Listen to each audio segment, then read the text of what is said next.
मश्क number 3 शरिया 5 का सवाल number 4।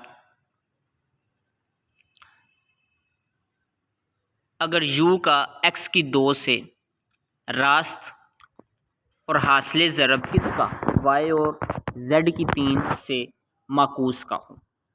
जिस तरह से हमने तीसरा सवाल किया बिल्कुल उसी तरह से है कि u का x की 2 के साथ रास्त होगा।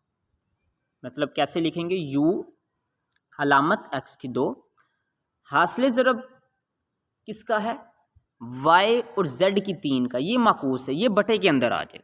ठीक है, इस तरह से इसको लिखेंगे। अब u की कीमत 2 दी गई है, x की कीमत 8 दी गई है, y की कीमत 7 दी गई है, जबकि z की कीमत 2 दी गई है। अब ये कीमतें दर्ज करके k की कीमत निकाल लेंगे। k की कीमत फिर मसावात में ही दर्ज कर देंगे, जो हमने k की कीमत लगा के हमने एक मसावात बनाई होगी। अब u की कीमत मालूम करनी है, जबकि x की कीमत 6 है, y की कीमत 3 है, z की कीमत 2 है।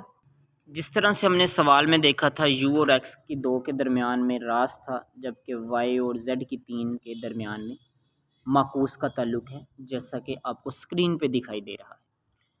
अब इस अलामत को डायरेक्टली प्रोपोर्शनल कहते हैं या तग़यीर का हम अलामत कहते हैं। इसको ख़त्म करना हो तो k लगाएंगे।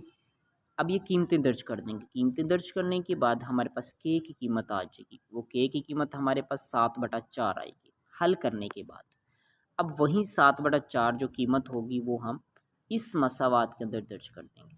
मसावात के अंदर दर्ज कर दी तो फिर हम क्या करेंगे, हम u की कीमत मालूम करेंगे, लेकिन इसकी जो कीमतें हैं वो हमें सवाल के अंदर ही दी गई।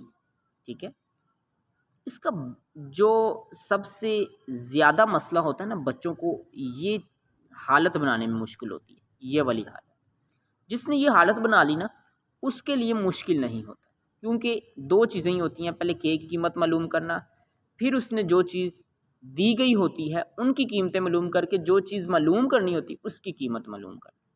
अब जैसा कि यहाँ पे u की कीमत मालूम करनी है, x की जगह पे 6 दिया गया, y की जगह पे 3 दिया गया, z की जगह पे 2 दिया गया। 6 का मरबा 36 होता है, जबकि 2 की 3 8 के बराबर होता है। 3 4 12 हो गया। अब ये कट रहे हैं, 12 एकम 12, 12 3 36, 3 7 21, जबकि 8 नीचे वैसे ही आ जाएगा। तो ये हमारा 3/5 का सवाल नंबर 4 था। बड़ा अहम सवाल है, अच्छे तरीके से करना।